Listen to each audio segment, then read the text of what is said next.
hogy legyen az életünkben. Őrületes nagy háttérerő számomra. Ez most különben nagyon bebizonyosodott, de tudtam mindig, hogy amikor kint voltunk a Bangladesbe, a sziámikrek szétválasztását, az idegsebészeti részét irányítottam. Tényleg napi többszöri kapcsolatba álltam a feleségemmel. Ezek itthon imádkoztak értem, úgy, ahogy a többi kedves magyar honfitársam. És én ezt éreztem, ennek az imának a jótékony hatását.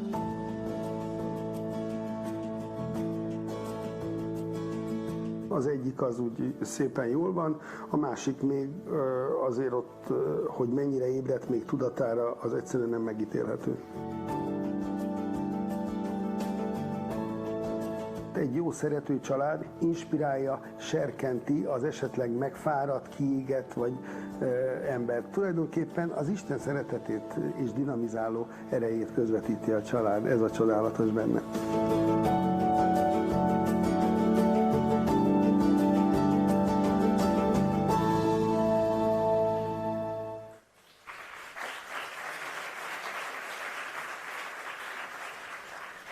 Előadóink között, felszólalásai között hasonló kisfilmeket láthatnak majd, ahol népszerű sportolók, művészek, tudósok, ismert és elismert emberek beszélnek az életüknek arról a részéről, amely talán kevéssé látszik, de meghatározó része az életüknek, sőt, talán a meghatározóbb része az életüknek.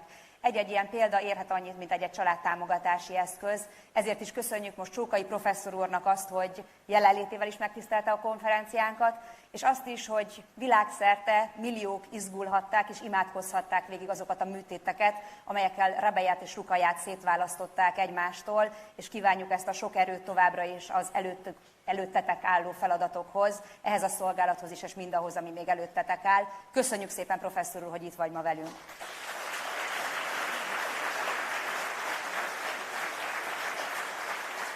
És engedjék meg azt is, hogy a protokollt egy picit felrúgva, ezen a ponton köszöntsem a Bangladesi Népi Köztársaság egészségügyi és családjóléti miniszterét is, Zahid Mali urat, aki szintén itt van ma velünk. Köszönjük, hogy itt van, miniszter úr. Konferenciánkat megtisztelte jelenlétével déli szomszédunk ikonikus vezetője, Aleksandar Vučić úr. Ő 2017 óta a Szerb Köztársaság elnöke, előtte miniszterelnöke, 2012 óta a Szerb Haladó Párt elnöke. Országaink kapcsolata talán soha nem volt olyan jó, mint napjainkban, amely elnök úr személyes közreműködésének is nagyban köszönhető. Örülünk, hogy a vajdasági magyar közösségre erőforrásként, lehetőségként tekint. Az egyik legfontosabbat a végére hagytam, nős, 3 gyermek édesapja. Kérem, fogadják szeretettel Aleksandar Vučićot, a Szerb Köztársaság elnökét.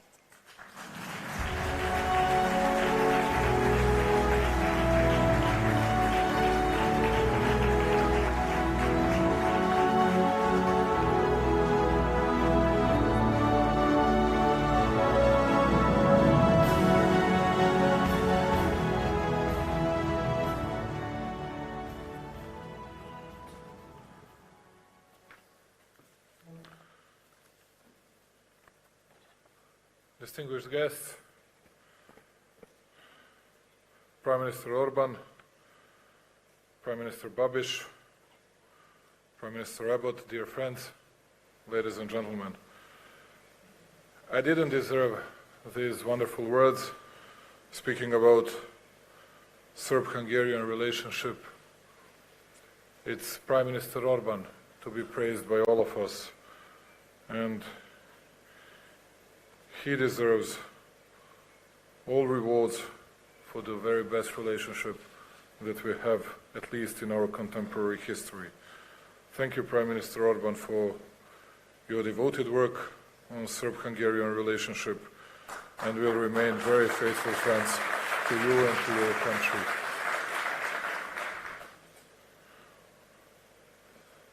I've just come to this place not to lecture anyone, not to teach any kind of lessons, any of you, but to learn a lot from Cardinal, from the leaders, about a problem that is tormenting us on a daily basis. by bringing us together here in Budapest. Prime Minister Orban is leading by example. I believe he is right to prioritize the demographic challenges of our time, because the scale of the situation is critical and requires action now. Exactly 240 kilometers away from us, here, in Serbia, there is a town named Kikinda. 38,605 inhabitants live in it today. Last year, 100,655 people died, while only 63,975 were born. Serbia is smaller by 37,680 people. In 2018, Serbia lost a town the size of that Kikinda. Dear host, it is an entire town the size of your Cegled, if I pronounce that well. Average age in Serbia is 43.2 years, with 20.2% of population that is older than 65. Serbian people have one special expression for negative population growth, the white plague. The observation is cruel, but fair and true. Not a single generation of those who were born after the Second World War has provided simple population reproduction. This data tells us a lot about the very essence of the problem. In the past 75 years, Serbia, economically speaking, had its ups and downs. It had period of peace and period of war. It had periods of prosperity, but also periods of economic stagnation and decline. Overall fertility rate in Serbia since mid-1950s has been permanently below the level required for population renewal. It means that if there would be the same number of us next year like this year, number of children per woman should be 2.1, and in Serbia that number is 1.48. Overall fertility rate in Hungary is 1.49, almost identical to ours. But thankfully to Mr. Orban measures, he enormously raised these numbers from 1.2, which is something that should satisfy not only him, but entire Hungarian population, entire Hungarian audience. Similar negative trend is present in both poor and rich European countries. And I can tell you something regarding Serbia's situation. In the richest part of Serbia, particularly in the richest municipalities of Belgrade, we have the lowest fertility rate. In the poorest parts of our country, we have the highest fertility rate. And it became a sort of pattern. And all the measures that we have taken recently showed first results in those poor areas, not in the richest area. In the very heart of Belgrade, the fertility rate is by far the lowest. Is it a reason which was mentioned by esteemed Cardinal here? It's personal fulfillment, or I dare to say personal selfishness, or something that we made in a very wrong way. Still don't know. And that's why I say to you that I came here to learn a lot from you, because this is something that no one can guarantee you. Whatever you do, you don't know whether you're going to see positive results or not. Because the measures that were taken so far in some countries, when they gave positive results, they didn't give positive results in some other countries. And we need to learn from each other, and we need to tackle this issue together. It's for the sake and for the benefit for all of us, either for Serbs, either for Hungarians, for Slovaks, for Czech, for all of us, for the future of Central Europe, for the future of an entire continent. I can tell you from my personal experience, every single day I travel throughout Serbia. and I try to give hope of the possibility of existence of an organized and modern state to young people, a state in which they will want and be able to start their families, a state where those families will live quality and comfortable lives because both of the spouses will have jobs, a state where they will clearly raise and bring up their more than 2.2, 2.3 children. One of financial assistance, no matter how high it is, cannot change anything. Permanent offer of stable and well-paid jobs changes the substance of family planning. And we think that we did a lot on that, but still we haven't seen much better results. In previous period, I tried from the most responsible position in Serbia to do everything I could as man to personally contribute to the progress of our society. But what I can see, it's more of immigrated people from our country and also less hope for the future that we see in an entire continent.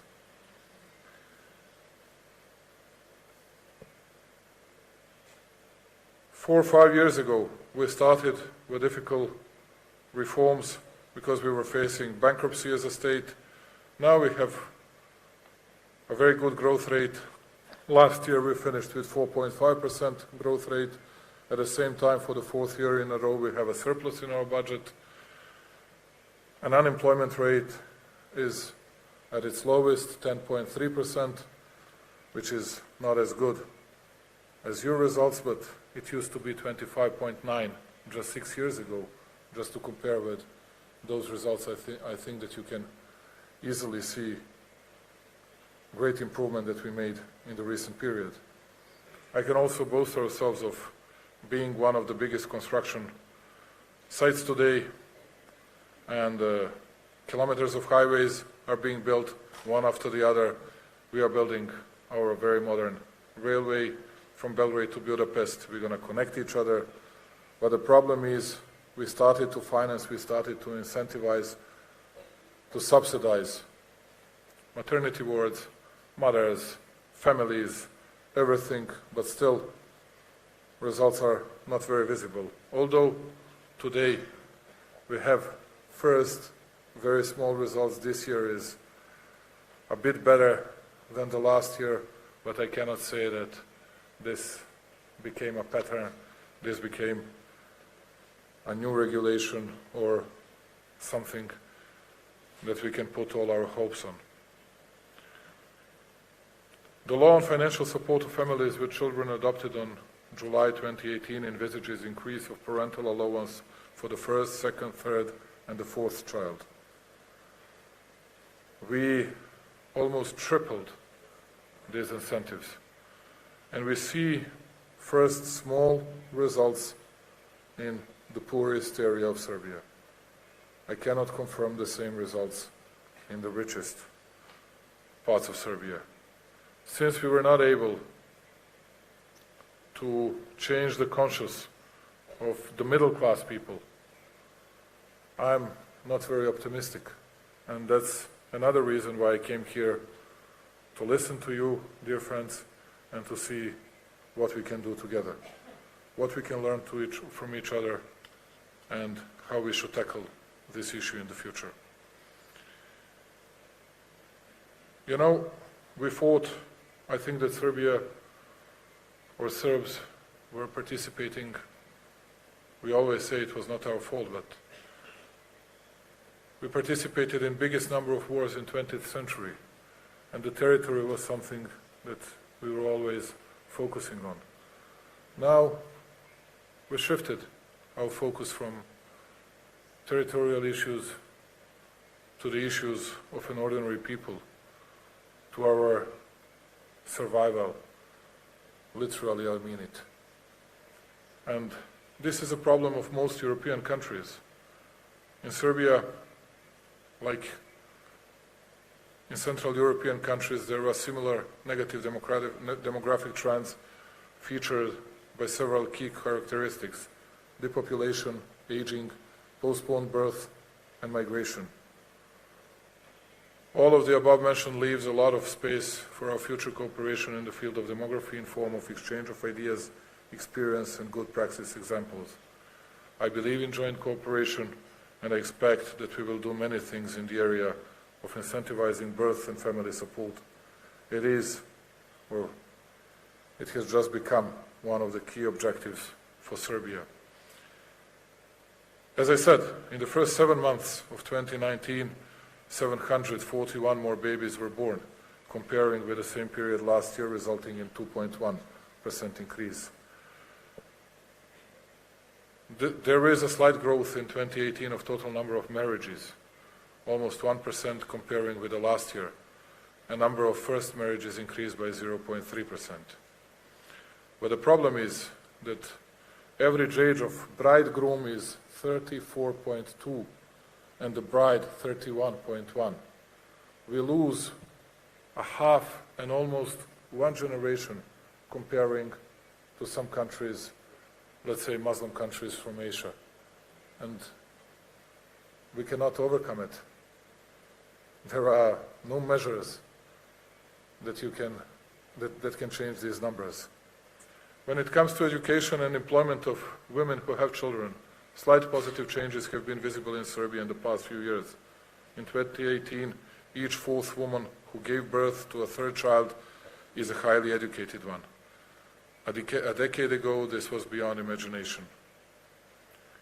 In this regard, the decision of the state to take this decisive action, though well-organized population policy, is the only real foundation for expectation that our plan of high fertility succeeds. We think that population policy measures give results only if they are meticulously planned, carefully implemented, with continuous efforts. And when I spoke to my friend Victor, he said to me, I don't know, I'm not sure, we are doing our best, but we'll see the real results in 10 years. And this is something, this area is not a very fertile ground for the results to be seen in a year or two. That's why we'll have to invest a very hard work, hard efforts to reach better results in a decade. Issues of demography and population policy are issues that concern each one of us. Pronatality measures are obligation of the state, but only all of us together with joint efforts of the state and citizen can endure in the intention to have sustainable, healthy and educated posterity. I think also that what esteemed Cardinal has just said, we need to praise motherhood. We lost it somewhere. There are some other dominant topics, dominant themes, and meanwhile we lost it, something that was of the biggest significance of our own survival. Also, this harmony of obligations at work and parenthood is one of the burdens family needs to carry, and then also a psychological price of parenthood, which is quite high. The burden is on mothers aspiring to professional achievements, and when they get home, they have to deal with everything a traditional mother dealt with. To take care of child's education, its health, sick family member, to do the laundering, ironing, cooking. For that reason, it is necessary that we all work together on preservation of family as an irreplaceable part of the society, on strengthening father's role and on supporting mothers, because family remain the oasis of our joy, happiness, our refuge, and place we take energy from for all our life quests. Our goal is to create conditions so that parents could make decisions to have their first, second, third, and every next child more easily. We will engage full capacity of all necessary resources in order to enable children to be born and developed in our society. I sincerely hope the Church representative, in the spirit of fraternal love, will help us a lot in the future in defining the resolution of this terrible problem we are facing with. A great Serbian poet and the ambassador of our country to Hungary named his last book, I Believe in God and Serbianhood. I hope that his testamentary prayer, like this one of mine, after all is yours, will reach its listeners. And wanted once again to say many thanks to all of you, and again, came here to learn a lot from you, and I can guarantee you only one thing, that Serbia will be very ready to work together with Hungary, with all the other Central European countries, and I'm certain if we work together, if we'll try, if we'll attempt to find the possible solutions of this problem together, I think that we'll get closer to that. Thank you once again for listening to me, and thank you for honoring me and giving me a chance to address you today. Thanks a lot.